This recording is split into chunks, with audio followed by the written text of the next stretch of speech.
Class 11th students, आज के video session में हम डिस्कस करेंगे फैक्टर अफेक्टिंग फोटोसिंथेसिस। ठीक है, ये जो टॉपिक है ये लास्ट टॉपिक है इस चैप्टर का। चैप्टर आपका क्या है?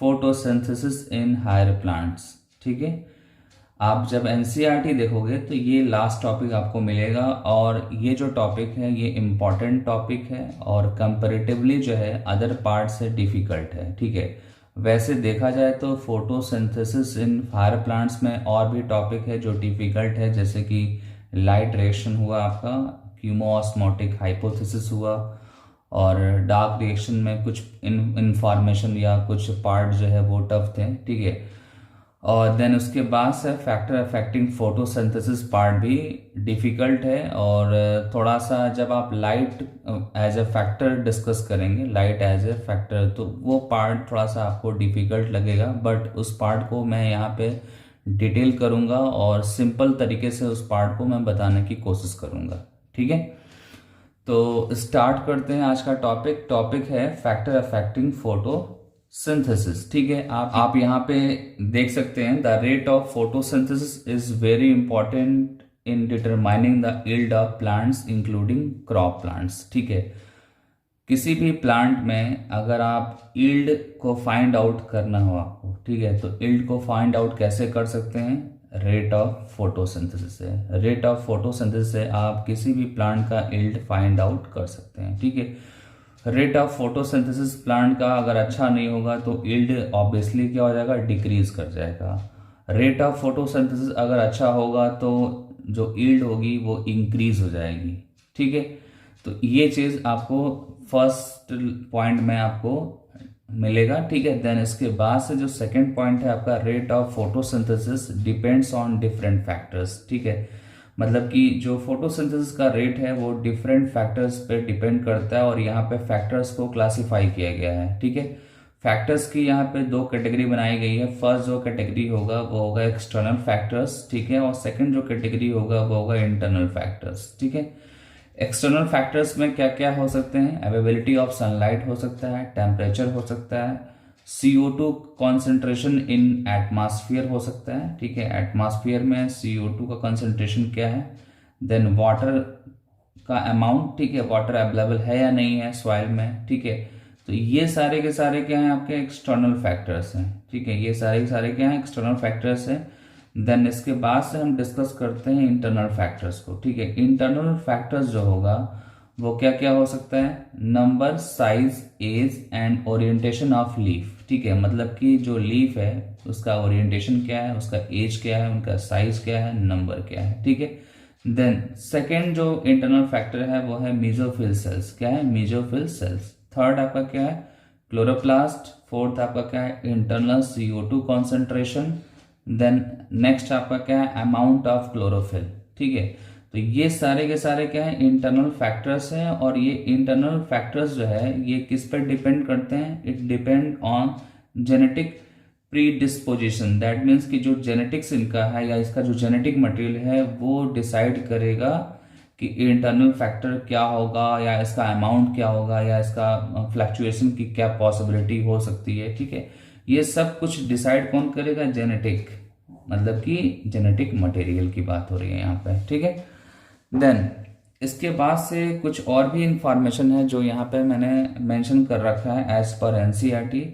एनसीईआरटी ये बोलता है कि जब बहुत सारे फैक्टर्स इन्वॉल्व होते हैं, ठीक है, सेवरल फैक्टर्स जब इन्वॉल्व होते हैं और वो इंटरेक्ट करते हैं तो वो क्या करते हैं? फोटोसिंथेसिस की रेट को वो डिस्टर्ब करते हैं, चेंज करते हैं, या आप उसको बोल सकते हैं CO2 फिक्सेशन को वो चेंज करते हैं, उसको अफेक्ट उस पर डालते हैं। ठीक है, उस पर अफेक्ट डालते हैं। ठीक है, वैसे देखा जाए तो यूजुअली वन जो फैक्टर होता है वो मेजर कॉज होता है। ठीक है, मतलब वो मेजर फैक्टर होता है चेंज के लिए। ठीक है, और आप इसको ऐसे ही बता सकते हैं कि मेजर कॉज भी हो सकता है और ये लिमिट भी डिसाइड कर सकता है फोटोसिंथेसिस रेट का। ठीक है, फोटोसिंथेसिस रेट का लिमिट भी डिसाइड कर सकता है एक सिंगल फैक्टर, और उसका मेन जो है कॉज भी हो सकता है। ठीक है, तो ये बात कब होगी? जब हम सेवरल फैक्टर्स की डिस्कशन करेंगे। बहुत सारे जब फैक्टर्स एक साथ इन्वॉल्व होते हैं तो उसमें से कोई सिंगल अगर फैक्टर की बात करेंगे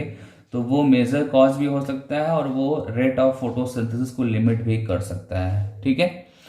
देन इसके बाद से एक फैक्ट है जिसको एज इट इज लर्न करना है। फैक्ट क्या है? Hence at any point the rate will be determined by the factor available at a सब ऑप्टिमल लेवल, ठीक है।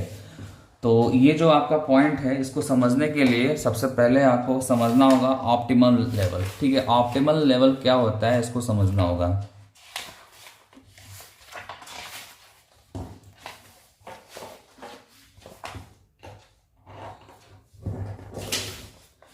देखो, कोई भी चीज अगर ऑप्टिमम है, ठीक है, कोई भी चीज ऑप्टिमम है, दैट मीन्स कि वो मैक्सिमम है, या उसको बोल सकते हैं सैचुरेटेड फॉर्म में। किस फॉर्म में है वो? सैचुरेटेड फॉर्म में, ठीक है। तो इससे थोड़ा कम, ठीक है, इससे थोड़ा कम क्या करना होगा आपको? फैक्टर का अमाउंट या उसका कॉन्सेंट्रेशन कम करना होगा, ठीक है। फैक्टर जो भी यहाँ पे है, लाइट है, वाटर है, CO2 है, ठीक है, टेम्परेचर है, इसका जो अमाउंट है वो थोड़ा कम कर देंगे, ऑप्टिमम से थोड़ा कम करेंगे, तो उसको क्या बोलेंगे? सब ऑप्टिमम बोलेंगे। क्या बोलेंगे? सब ऑप्टिमम, ठीक है। तो यहाँ पे आपने जो देखा, at any point the rate will be determined by the factor available at a सब ऑप्टिमल लेवल। मतलब कि किसी भी फैक्टर का अगर किसी भी फैक्टर की स्टडी अगर करनी है, ठीक है, कि वो फैक्टर किस तरीके से रेट को डिसाइड कर रहा है, तो उसके लिए क्या करना होगा? फैक्टर का जो है ऑप्टिमम जो लेवल होता है उसको आप थोड़ा कम कर देंगे, डिक्रीज कर देंगे। दैट मीन्स कि आप सब ऑप्टिमल लेवल पर जब रखेंगे, देन उस कंडीशन में आप इजीली जो है रेट को डिटरमाइन कर सकते हैं, ठीक है। रेट या उस फोटोसिंथेसिस प्रोसेस के फैक्टर को आप स्टडी कर सकते हैं कि वो फैक्टर कितना वो चेंज ला सकता है, ठीक है, उस कितना चेंज के लिए रिस्पॉन्सिबल होगा, ठीक है। जैसे आप एग्जाम्पल में ले लो, जैसे कि सपोज दैट कि 30 डिग्री टेम्परेचर पे ऑप्टिमम फंक्शनिंग है और आपने क्या कर दिया? 28 डिग्री कर दिया, ठीक है, मतलब थोड़ा सा कम कर दिया आपने, डिक्रीज कर दिया टेम्परेचर को, ठीक है। तो यहाँ पे जो भी टेम्परेचर है, इस टेम्परेचर पे जो रेट ऑफ फोटोसिंथेसिस है वो कितना चेंज हुआ? रेट ऑफ फोटोसिंथेसिस है वो कितना चेंज हुआ, ठीक है। जैसे ही आप मेजर करेंगे आपको ये पता हो जाएगा कि 2 डिग्री का डिफरेंस करने से रेट ऑफ फोटोसिंथेसिस पे इफेक्ट क्या पड़ा है, ठीक है ना। ये चीज आपको ध्यान देना होगा। ये एनसीईआरटी की लाइन है, आप एक बार फिर से देख लीजिए। Hence at any point the rate will be determined by the factor available at a sub optimal level, ठीक है। ये इंपॉर्टेंट लाइन है और ये भी इंपॉर्टेंट था। ये देन नेक्स्ट जो पॉइंट है, लॉ ऑफ लिमिटिंग फैक्टर, ये इम्पॉर्टेंट है और ये एनसीईआरटी में भी है और ये वेरी शॉर्ट, जब आप एकेडमिक एग्जाम देते हैं तो वेरी शॉर्ट और शॉर्ट में भी क्वेश्चंस आते हैं। इवन नीट में भी इससे अच्छे वाले क्वेश्चन आते हैं। और यहाँ पे सबसे पहले मैं बता दूं कि लॉ ऑफ लिमिटिंग फैक्टर कब अप्लाई करते हैं, ठीक है, मतलब इसको अप्लाई करने का क्या रीज़न है, ठीक है।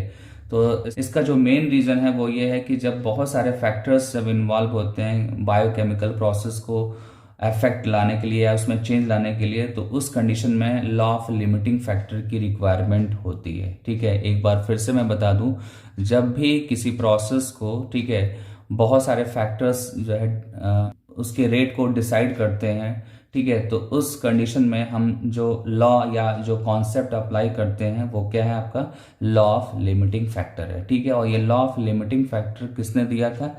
ब्लैकमैन्स ने दिया था, 1905 में दिया था, ठीक है। और इसमें कुछ भी है नहीं एक्चुअली में, ये जो आपका लॉ ऑफ लिमिटिंग फैक्टर, इसमें बस आपको ये समझना है कि सपोज दैट कोई आपने प्रोसीजर या कोई रिएक्शन प्लांट में हो रहा है, ए से बी कन्वर्जन हो रहा है सपोज दैट, तो इस कन्वर्जन में आप suppose that X Y Z, ये बहुत सारे क्या हैं? फैक्टर्स हैं यहाँ पे रिस्पॉन्सिबल है इस कन्वर्जन के लिए, ठीक है। और इसमें से कोई एक जो है फैक्टर जो है वो मिनिमम है, क्या है? मिनिमम अमाउंट में भी रहकर वो क्या कर रहा है? रिएक्शन की रेट को मैनेज कर रहा है, रिएक्शन की रेट को वो मैनेज कर रहा है, ठीक है। तो ऐसा अगर है तो वो भी क्या है? लिमिटिंग है। थोड़ा होकर भी क्या है? वो रेट ऑफ फोटोसिंथेसिस को वो डिसाइड कर रहा है, ठीक है।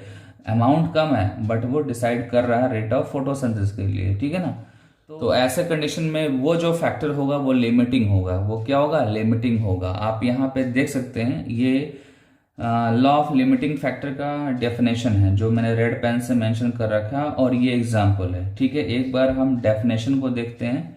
If a chemical process is affected by more than one factor, then its rate will be determined by the factor which is, ध्यान देना आप लोग, which is nearest to its minimal value. ठीक है, मतलब कि जो सबसे कम जो अमाउंट में इन्वॉल्व हो रहा है, ठीक है, और वो भी क्या कर रहा है? रेट को डिसाइड कर रहा है। ठीक है, तो उसको उसको अगर उसके बिहाफ पर आप स्टडी करेंगे तो वो आप उससे डिटरमाइन कर सकते हैं रेट ऑफ फोटोसिंथेसिस को। ठीक है, जैसे कि मैंने यहाँ पे आपको बताया। ठीक है, मैंने यहाँ पे बताया कि x लेस अमाउंट में है, बट ये क्या कर रहा है? रेट ऑफ फोटोसिंथेसिस को डिसाइड कर रहा है। ठीक है ना। देन आगे चलते हैं। It is the factor which directly affect the process if it's quality is change. ठीक है, जो फैक्टर है, इस फैक्टर का क्वालिटी अगर चेंज करते हैं तो वो प्रोसेस को अफेक्ट डालेगा, वो प्रोसेस को अफेक्ट डालेगा। और इसका एग्जांपल यहाँ पे मेंशन भी है, despite the presence of a green leaf. Green leaf means chlorophyll है यहाँ पे। ठीक है, देन ऑप्टिमम लाइट भी है, देन CO2 का भी है अमाउंट यहाँ पे, concentration. The plant may not photosynthesise if the temperature is very low. कह रहा है कि ये भी है, ठीक है, ग्रीन लीफ भी है, दैट मीन्स की क्लोरोफिल भी है, लाइट भी ऑप्टिमम है, CO2 भी है, बट टेम्परेचर बहुत लो कर दिया तो क्या होगा? फोटोसिंथेसिस नहीं होगा। ठीक है, टेम्परेचर वेरी लो कर दिया, ठीक है, तो ये प्रोसेस नहीं होगा। ठीक है, this leaf if given the optimum temperature will start photosynthesis. अगर आपने थोड़ा सा इंक्रीज कर दिया टेम्परेचर को तो अगेन ये क्या हो जाएगा? फोटोसिंथेसिस स्टार्ट हो जाएगा। ठीक है, ये चीज आपको ध्यान देना है। यहाँ पे जब सेवरल फैक्टर की बात होगी तो सेवरल फैक्टर्स में कोई एक फैक्टर होगा जो नियर टू मिनिमम वैल्यू होकर भी क्या कर रहा है? वो फोटोसिंथेसिस की रेट को डिसाइड कर रहा है। ठीक है, इस तरह के लॉ को या इस तरह के कॉन्सेप्ट को आप क्या बोलते हैं? लॉ ऑफ लिमिटिंग फैक्टर बोलते हैं, जो ब्लैकमैन ने 1905 में दिया था, और उसका एग्जाम्पल यहाँ पे मैंने बता दिया आपको। ठीक है, तो ये आपका जो है हेडिंग बहुत ही इंपॉर्टेंट है, और इसके बाद से हम क्या करेंगे? इंडिविजुअल फैक्टर्स को डिस्कस करेंगे। ठीक है, जैसे कि एक्सटर्नल फैक्टर में सबसे पहले डिस्कस करूंगा light, then CO2 concentration, then temperature, then जो है आपका वाटर। ठीक है, ये सारे जो है हेडिंग में 1 बाय 1 डिस्कस करूंगा। देन नेक्स्ट जो हमारा हेडिंग है वो है एक्सटर्नल फैक्टर, और एक्सटर्नल फैक्टर में मैंने आपको बताया था कि फर्स्ट जो एक्सटर्नल फैक्टर होगा वो होगा लाइट, देन उसके बाद से डिस्कस करेंगे CO2, then temperature and water हम डिस्कस करेंगे यहाँ पे। ठीक है, तो सबसे पहले हम डिस्कस करेंगे क्या है? लाइट। लाइट में जब आप डिस्कशन करेंगे, ठीक है, लाइट का इफेक्ट फोटोसिंथेसिस में जब ऑब्जर्व करेंगे तो वहाँ पे आपको करना क्या है? आपको डिफरेंट पैरामीटर्स लेने हैं लाइट की स्टडी के लिए। ठीक है, और डिफरेंट पैरामीटर क्या क्या यहाँ पे हो सकता है फोटोसिंथेसिस के लिए? ठीक है, वो हो सकता है आपका लाइट क्वालिटी। ठीक है, दैट मीन्स कि UV लाइट है, या विजिबल रेंज की लाइट है, या इंफ्रारेड की लाइट है। ठीक है, तो लाइट का क्वालिटी कैसा है, लाइट की इंटेंसिटी कैसी है, ठीक है, लाइट का जो एक्सपोजर है, उसका ड्यूरेशन है, वो कैसा है। ठीक है ना, ये सारे पैरामीटर्स जब आप अप्लाई करेंगे और देन उसके बाद से आप लाइट का इफेक्ट फोटोसिंथेसिस पे आप स्टडी कर सकते हैं। ठीक है, एक बार यहाँ पे आप देखिए, we need to distinguish between light quality, light intensity and the duration of exposure to light while discussing light as a factor that affect photosynthesis। ठीक है, तो ये आपका इंट्रोडक्शन हो गया, और आगे जो डिस्कस करूँगा, ठीक है, वो एक्चुअली में पूरा का पूरा डिस्कशन जो है except shade or dense forest है। ठीक है, मतलब डेंस फॉरेस्ट में जो भी प्लांट होते हैं या जो शेडी रीजन वाले प्लांट्स होते हैं, उन प्लांट्स को छोड़कर हम रिमेनिंग जो भी प्लांट्स होते हैं वहाँ पे हम लाइट की स्टडी करेंगे। ठीक है, वहाँ पे हम लाइट की स्टडी करेंगे। ठीक है, आप यहाँ पे देख सकते हैं, next what I am about to explain is applied to all the plants in nature except for plants in shade और डेंस फॉरेस्ट। मतलब कि हम सारे के सारे प्लांट पर लाइट की स्टडी करेंगे एक्सेप्ट डेंस फॉरेस्ट। ठीक है, तो ये आपका लाइट की स्टडी करने के बाद ग्राफ बना हुआ है। ठीक है, इस ग्राफ में हम हर एक रीजन पे स्टडी करेंगे, जैसे कि ए से बी, बी से सी, ये सारे रीजन हैं, ए बी सी, ये डिफरेंट रीजन है जहाँ पे लाइट का अलग अलग मतलब रेंज है, इंटेंसिटी है, और वहाँ पे उसके अकॉर्डिंग रेट ऑफ फोटोसिंथेसिस भी क्या हो रहा है, चेंज हो रहा है। ठीक है, तो इसको हम डिस्कस करेंगे, बट उसके पहले हम थोड़ा सा कुछ इन्फॉर्मेशन और भी आपको बता दूँ यहाँ पे। नेक्स्ट जो पॉइंट है यहाँ पे, hence except for plant in shade और in dense forest light is rarely a limiting factor in nature. तो ये पॉइंट इंपॉर्टेंट है, मतलब कि except dense forest plant, remaining जो प्लांट्स हैं, ठीक है, वहाँ पे रेयरली आपको ऐसा मिलेगा कि लाइट जो है वो लिमिटिंग फैक्टर है। लाइट लिमिटिंग फैक्टर आपको कंप्लीटली नहीं मिलेगा, आपको पार्शली मिल सकता है बट कंप्लीटली नहीं मिल सकता है। ठीक है, और इसको हम ग्राफ में कैसे रिप्रेजेंट करेंगे, ग्राफ में आप देख सकते हैं जो ए रीजन है वो स्टार्ट हो रहा है यहाँ से और ए रीजन एंडिंग है यहाँ पे। ठीक है, तो इस रीजन में क्या हो रहा है, ए रीजन में एक्चुअली क्या है, यहाँ पे लिमिटिंग फैक्टर लाइट है, बट जैसे ही बी रीजन में जाएगा या बी से सी में जाएगा तो लिमिटिंग फैक्टर नहीं होगा, लिमिटिंग फैक्टर यहाँ पे नहीं होगा। ओनली ए रीजन में ये लिमिटिंग फैक्टर पॉसिबल है, इसीलिए यहाँ पे मेंशन किया गया है कि light is rarely limiting factor in nature. ठीक है, मतलब 100% ये लिमिटिंग फैक्टर नहीं हो सकता है, कुछ टाइम के लिए हो सकता है या कुछ लाइट इंटेंसिटी तक ये अप्लाई होगा, बट उससे ज़्यादा अगर लाइट इंटेंसिटी होगी तो ये लिमिटिंग नहीं होगा, और अगर होता भी तो ये ग्राफ स्ट्रेट होता है आपका। ठीक है, ये ग्राफ आपका स्ट्रेट होता है, ये ग्राफ जो है बेंट नहीं होता है। ठीक है, बेंट होने का मतलब कि ये लिमिटिंग फैक्टर की तरह वर्क नहीं करेगा। ठीक है, ये हो गया आपका। देन अब हम डिस्कस करेंगे नेक्स्ट पॉइंट को। नेक्स्ट पॉइंट है at low light intensity when there is no gases exchange in photosynthesis it is called light compensation point. ठीक है, आप सबको पता है कि जब स्टार्टिंग में लाइट की इंटेंसिटी लो होती है तो उस टाइम पे जो है गैसेस एक्सचेंज नहीं हो पाता है, क्योंकि लाइट का और गैसेस एक्सचेंज का रिलेशन है, कैसे है, स्ट्रोमेटा की ओपनिंग से। ठीक है, स्ट्रोमेटा अगर ओपन रहेगा तो गैसेस एक्सचेंज होगा। ठीक है, अदरवाइज नहीं होगा, अगर नहीं होता है तो फोटोसिंथेसिस भी नहीं होगा। ठीक है, तो इस कंडीशन में, ठीक है, आप बोल सकते हैं कि यहाँ पे लिमिटिंग फैक्टर लाइट है, लाइट की इंटेंसिटी जो है इस कंडीशन में क्या है, लिमिटिंग फैक्टर है। और ये जो पॉइंट है वो यहाँ से और यहाँ तक इस ग्राफ में आप इसको मेंशन कर सकते हैं। ये जो ग्राफ दिख रहा है, इस ग्राफ के लिए ये स्टेटमेंट सुटेबल है।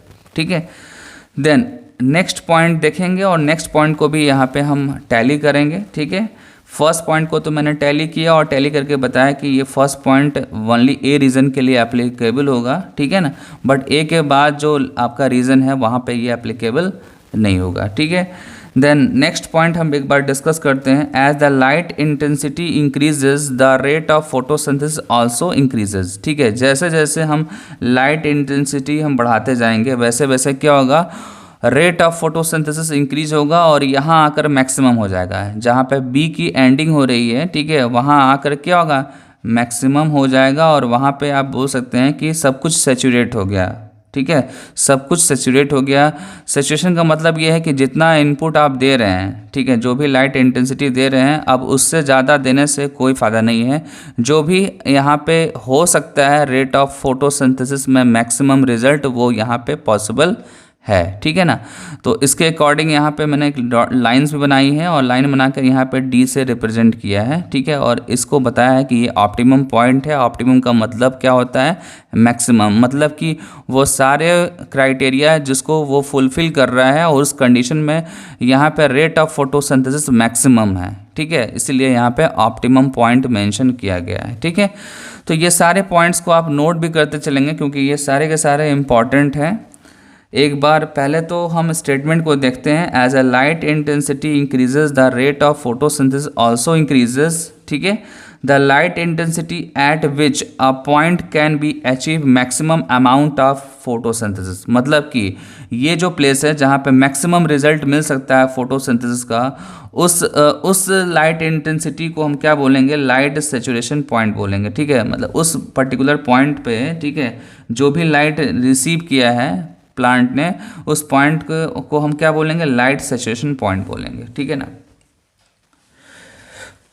तो यहाँ पे आप देख सकते हैं कि जो लाइट सेचुरेशन पॉइंट है वो क्या शो कर रहा है कि इससे ज़्यादा अगर लाइट मिलेगा प्लांट को तो वो आगे फोटोसिंथेसिस के रेट को इंक्रीज नहीं कर पाएगा। ठीक है, लाइट इंटेंसिटी रिसीव करने की लिमिट होती है जो यहाँ पे मैंने मेंशन कर रखा है। ठीक है ना, जो यहाँ पे मैंने मेंशन कर रखा है, इससे ज़्यादा अगर लाइट आप प्रोवाइड करते हैं या लाइट की इंटेंसिटी प्रोवाइड करते हैं तो उसके बाद से रेट ऑफ फोटोसिंथेसिस इंक्रीज नहीं होगा। ठीक है ना। तो एक बार आगे देखते हैं, light saturation occur at 100% of the full sunlight.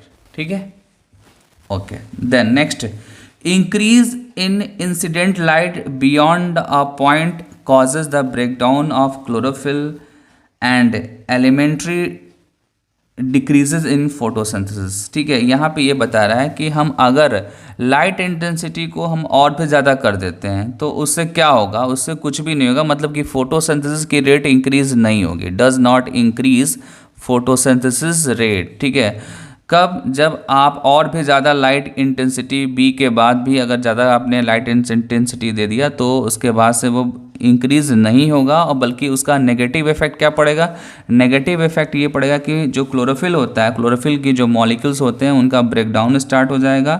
ठीक है, और फाइनली क्या होगा, फोटोसिंथेसिस डिक्रीज हो जाएगा, फोटोसिंथेसिस डिक्रीज हो जाएगा। ठीक है, ये जो आपका ग्राफ है, ये ग्राफ बहुत ही इम्पॉर्टेंट है और इससे क्वेश्चंस आते हैं, और स्पेशली जब एम्स का टाइम था, जब एम्स का सेपरेट एग्ज़ाम होता था तो इस ग्राफ से क्वेश्चन अच्छे वाले आते थे। ठीक है, और मैंने भी इससे क्वेश्चंस बना रखे हैं और जिसको अभी मैं डिस्कस करूंगा। ठीक है, लेकिन उससे पहले आपको करना क्या होगा, आपको ग्राफ को बनाना होगा और ग्राफ के हर एक पॉइंट को लर्न करना होगा। आपको देखना होगा कि ए पॉइंट कहाँ से कहाँ तक है, बी कहाँ से कहाँ तक है, सी कहाँ से कहाँ तक है, डी कहाँ पे है, ई कहाँ पे। ये सारे पॉइंट को आपको अच्छे से ध्यान रख के डिस्कशन करना है। ठीक है, आपके सामने ये जो दिख रहा है, ठीक है, ये एक्चुअली में उस ग्राफ के अकॉर्डिंग कुछ क्वेश्चन बनाए गए हैं। ठीक है, मैंने यहाँ पे मेंशन कर दिया है फिगर नंबर 13.10। ठीक है, ये कहाँ पे है, NCERT 11th biology text book में है। ठीक है, photosynthesis in higher plant chapter में, show the effect of light on the rate of photosynthesis based on the graph, answer the following question. ठीक है, मतलब ये जो ग्राफ है, इस ग्राफ पे कुछ क्वेश्चन बनाए गए हैं जिसका आंसर मैं आपको बताऊंगा। ठीक है, सबसे पहले क्या करेंगे, हम क्वेश्चंस को यहाँ पे अंडरलाइन कर लेंगे और एक बार रीड कर लेंगे। यहाँ क्वेश्चन क्या है आपका, at which point A B C in the curve is a light limiting factor. मतलब कि जो आपने ग्राफ में देखा है उसमें से ए बी सी इन तीनों में से कौन सा लिमिटिंग पॉइंट है। ठीक है, ये आपको बताना है। तो आपको अभी जस्ट मैंने बताया कि लिमिटिंग पॉइंट जो होगा वो ए होगा, ए रीजन जो होगा वो लिमिटिंग पॉइंट होगा, बट यहाँ पे उसको मैंने रिटन फॉर्म में मेंशन किया है, आप इसको नोट करेंगे और मैं फिर डिस्कस करूँगा। ठीक है, देन इसके बाद से जो बी क्वेश्चन है क्या है वो, what could be the limiting factors in region A. ठीक है, मतलब रीजन ए में क्या क्या लिमिटिंग फैक्टर पॉसिबल हो सकते हैं, यहाँ पे वो डिस्कस किया गया है। देन सी जो क्वेश्चन है वो क्या है, what do C and D represent on the curve. ठीक है, तो ये तीनों क्वेश्चन आपको ध्यान से पढ़ने हैं, ध्यान से। ठीक है, तो चलते हैं एक बार डिस्कस करते हैं डिटेल। जो ए क्वेश्चन है ये ऑलरेडी मैंने बता दिया, इसका आंसर क्या होगा, ए रीजन होगा। इसको आप ग्राफ में देखिए, ग्राफ में ए रीजन है। ठीक है, और यहाँ से और यहाँ तक जो होगा वो क्या होगा, लाइट जो है यहाँ पे लिमिटिंग फैक्टर होगा। ठीक है, लाइट लिमिटिंग फैक्टर होगा। जैसे जैसे आप लाइट की इंटेंसिटी इंक्रीज करते जाएंगे वैसे वैसे क्या होगा, रेट ऑफ फोटोसिंथेसिस इंक्रीज करता जाएगा। ठीक है, आप यहाँ पे देख सकते हैं, generally the light is not a limiting factor. ठीक है, it becomes a limiting factors for plant growing in shade और अंडर ट्री कैनोपी। मतलब कि वो प्लांट जो शेडेड रीजन में है या किसी ट्री के नीचे है, ठीक है, ट्री के नीचे, जैसे सपोज दैट ये एक बिग ट्री है, उसके नीचे एक स्मॉल ट्री है, ठीक है, तो यहाँ पे उसका कैनोपी बनता है, यहाँ पे शेड बनता है, ठीक है, शेड बनने से क्या होता है, इनको लाइट अवेलेबल नहीं हो पाता प्रॉपर, तो इस प्लांट के लिए जो है लाइट जो है लिमिटिंग फैक्टर हो सकता है। आप देखो यहाँ पे ग्रोइंग इन शेड और अंडर द ट्री कैनोपीज, ठीक है। The next point, in the given graph, light is a limiting factor at the point where photosynthesis is the minimum, ठीक है। The least value for photosynthesis is in region A, capital A region, अभी just आपको दिखाया, hence light is a limiting factor in this region, ठीक है। तो आपको पता ही है कि जो लाइट इंटेंसिटी है वो लीस्ट है, कब लीस्ट है, जब वो रीजन ए में रहता है, और इसलिए रीजन ए जो है क्या होगा, लिमिटिंग फैक्टर हो सकता है लाइट के लिए। बट ध्यान देना है ये कि ये ऑलवेज कांस्टेंट कब हो सकता है, जब आप डेंस फॉरेस्ट वाले प्लांट को डिस्कस करेंगे, ठीक है।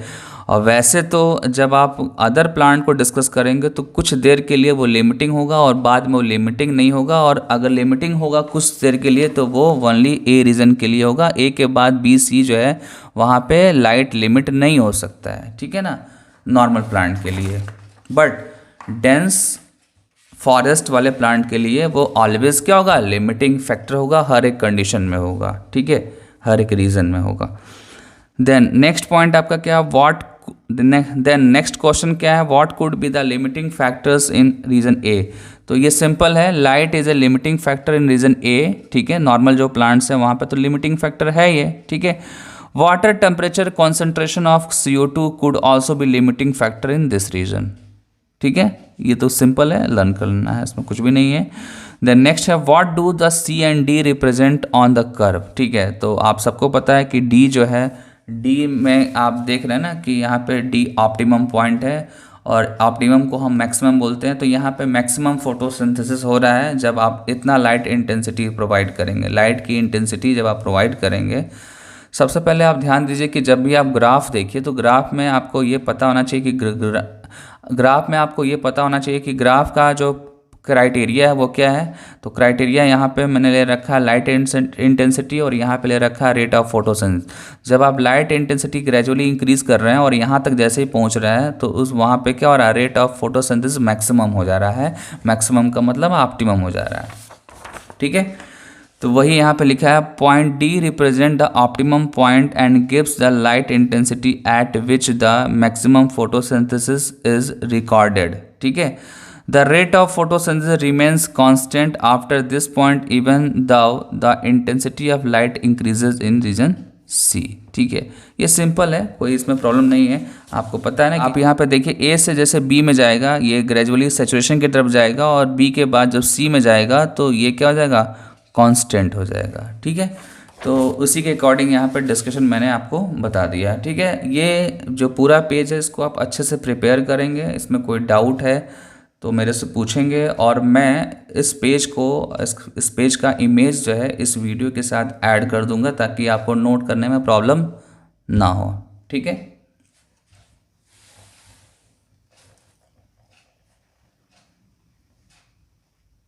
एक्सटर्नल फैक्टर में जो नेक्स्ट है आपका है वो है CO2 कॉन्सेंट्रेशन, ठीक है। CO2 कॉन्सेंट्रेशन जो है ये मेजर लिमिटिंग फैक्टर है। सबसे पहले तो ये आपको लर्न करना है, ठीक है, क्योंकि NCERT में मेंशन है और ये पूछा हुआ है कि मेजर लिमिटिंग फैक्टर कौन है, CO2 है, ठीक है। दूसरा जो पॉइंट है वो ये है कि एटमॉस्फेयर में इसका कॉन्सेंट्रेशन कितना होता है, ये आपको पता होना चाहिए। 0.03 एंड 0.04 के अप्रॉक्स होता है बिटवीन, ठीक है, बिटवीन 0.03 एंड 0.04% में ये एटमॉस्फेयर में प्रेजेंट होता है, और वेरी लो अमाउंट होता है ये, ठीक है। ये जो भी अमाउंट है वेरी लो है, और जैसे ये अमाउंट इंक्रीज़ होता है तो उस टाइम पे क्या होता है, CO2 का फिक्सेशन इंक्रीज़ होता है। और ये इंक्रीज़ कितना होगा कि फोटोसिंथेसिस का रेट जो है वो इंक्रीज़ होगा, तो उसकी वैल्यू है 0.05%, ठीक है। 0.05 अगर हो जाता है तो वहाँ पे क्या होगा, वहाँ तक जो है rate of photosynthesis, that means कि CO2 फिक्सेशन होगा। बट 0.05 से अगर ज़्यादा होगा, लाइक 0.06 या 7 अगर हो जाता है, तो देन उसके बाद से क्या होता है कि फोटोसिंथेसिस जो है वो प्रोसेस डैमेज होना स्टार्ट हो जाता है, ठीक है ना, और वो भी लॉन्ग टाइम के लिए। देन नेक्स्ट जो पॉइंट है वो ये है कि C3 और C4 प्लांट्स में CO2 का कॉन्सेंट्रेशन जो है वो डिफरेंट तरीके से आप स्टडी करेंगे, मतलब दोनों का जो रिक्वायरमेंट है वो डिफरेंट है, ठीक है, दोनों का ऑप्टिमम डिफरेंट है, दोनों का सैचुरेशन डिफरेंट है, ये चीज़ ध्यान देना होगा। इसलिए मैंने यहाँ पे मेंशन कर रखा है the C3 and C4 plants respond differently to CO2 concentration, ठीक है। और CO2 का जो कॉन्सेंट्रेशन है उसका रिलेशन किससे है, उसका रिलेशन है लाइट के इंटेंसिटी से, ठीक है। लाइट की इंटेंसिटी अगर लो है तो उस टाइम पे जो rate of photosynthesis C3 and C4 plant में अगर आप ऑब्जर्व करते हैं तो नहीं होगा, ठीक है।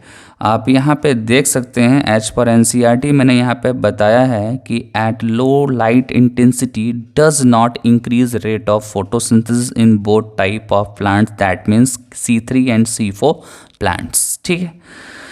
देन नेक्स्ट है आपका क्या है, at a high light intensity both C3 and C4 plants show increase in the rate of photosynthesis। अगर आपने C3 और C4 प्लांट को लाइट इंटेंसिटी हाई किया तो स्टोमेटा ओपन होगा, देन CO2 का जो कॉन्सेंट्रेशन होगा वो ज़्यादा अवेलेबल हो जाएगा फॉर फोटोसिंथेसिस, ठीक है, फॉर फोटोसिंथेसिस वो ज़्यादा अवेलेबल हो जाएगा और फोटोसिंथेसिस अच्छे से होगा, वहाँ पर रेट ऑफ फोटोसिंथेसिस इंक्रीज हो जाएगा, ठीक है।